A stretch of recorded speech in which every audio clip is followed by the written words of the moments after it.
Hello, I'm Wyatt Peters, and I'm doing my presentation on the urbanization in Pennsylvania.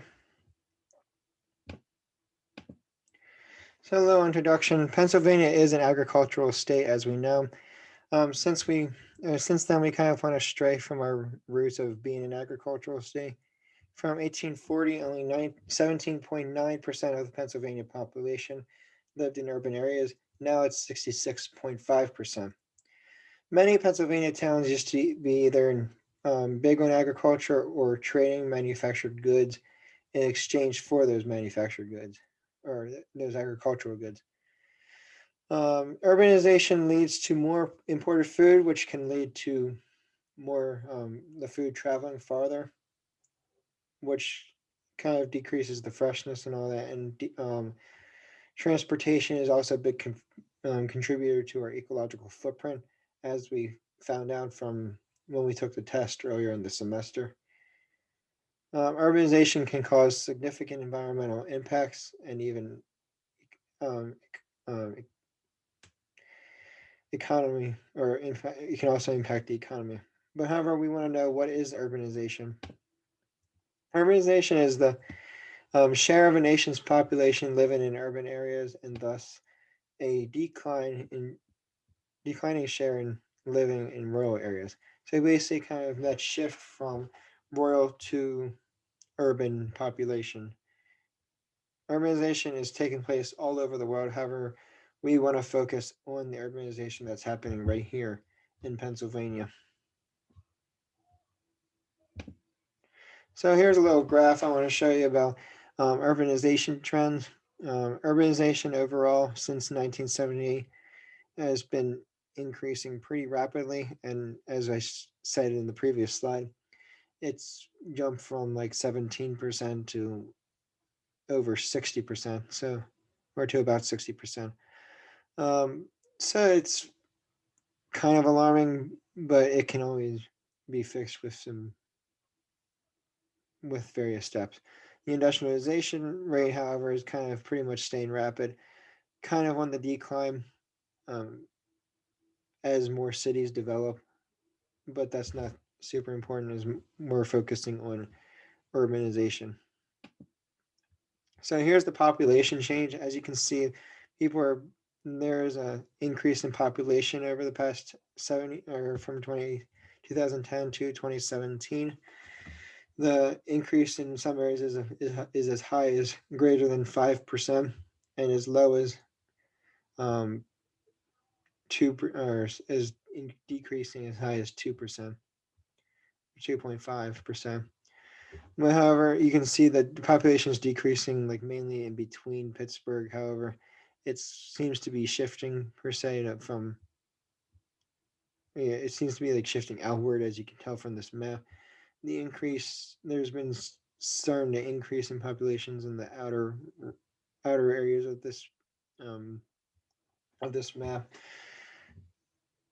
but keeping it confined to Pittsburgh and Philadelphia is key to help this urbanization problem. So we're gonna look at the relationships to the Sustainable Development Goal.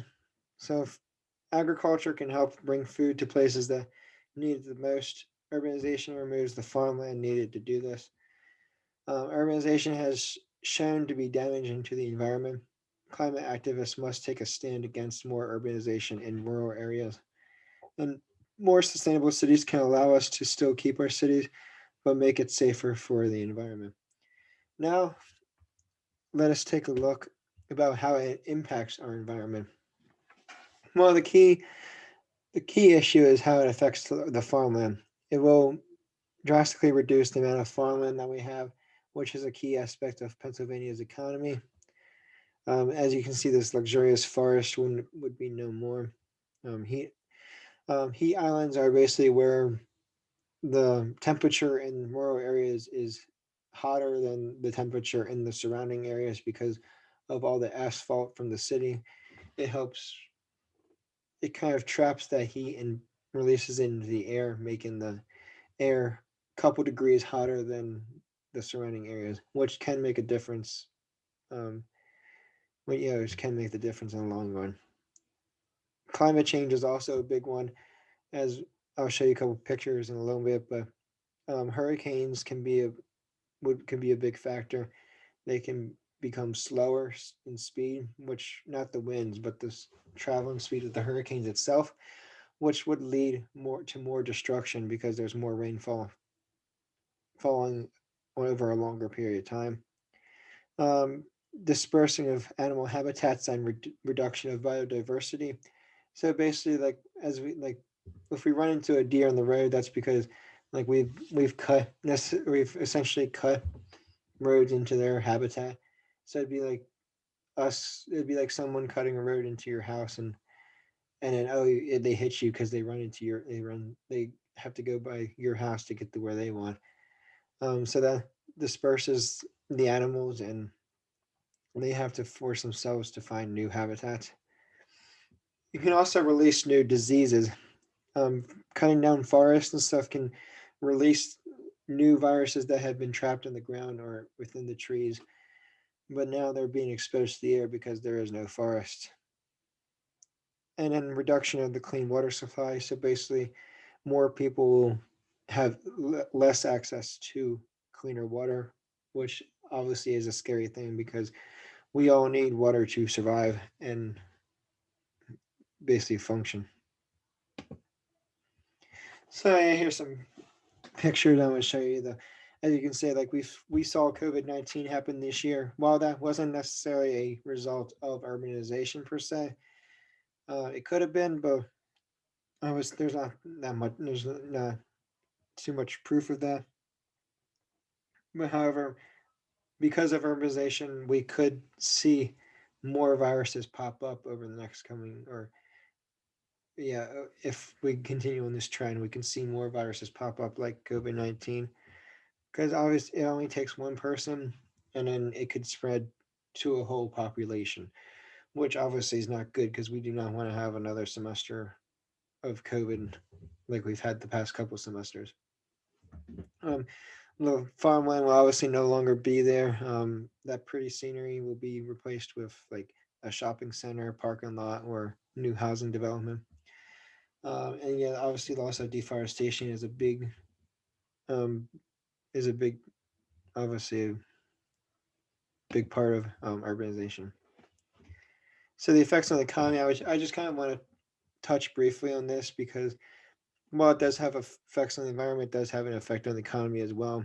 PA runs on the economy based on agriculture and trade. It removes the arable land that the farmers need to grow their crops. Urbanization also causes a change in spatial distribution and decreased demand for fresh grown produce. It also increases the demand for processed foods.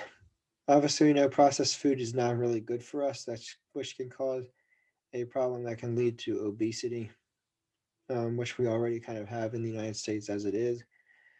But we do not need that problem to be any worse. So, what are some possible solutions to this problem? Well, there is some good news because while it might be hard to undo urban development per se, it could put regulation where you can or cannot develop new land. You can support your local farms for it'll be less incentive for the government to shut them down if you continue to support your local farms and buy local. Support local farms or local activities such as recreational fishing and hunting that can help reduce the need for commercial fishing, which obviously destroys ecosystems and environment. We want to kind of keep that issue to much down as possible. Um, and obviously, if you catch your own fish, that's locally sourced. You don't have to worry about the stuff that may have happened in travel or whatever. Transport from wherever they got it from to the store. Kind of shift to remote working could also be a key factor to help this problem. Um, we saw we saw universities and different businesses go to remote learning slash working. This can help reduce travel time that people are out on the roads and emitting carbon dioxide into the air. We want to build more sustainable cities with new materials and promote walking to places versus driving. I know personally I like to walk to like the mall because it's close enough that I can walk to.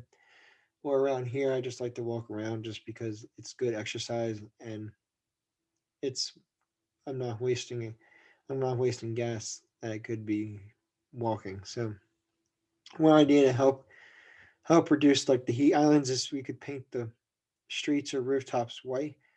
Painting them white would allow the sunlight to reflect rather than absorb into the streets, and really help the that can help climate change a lot because the polar ice caps have been kind of doing the job of reflecting the sunlight back into the atmosphere, but because they are melting because of global warming, painting the streets and rooftops white could be a good idea to kind of replace the melting ice caps.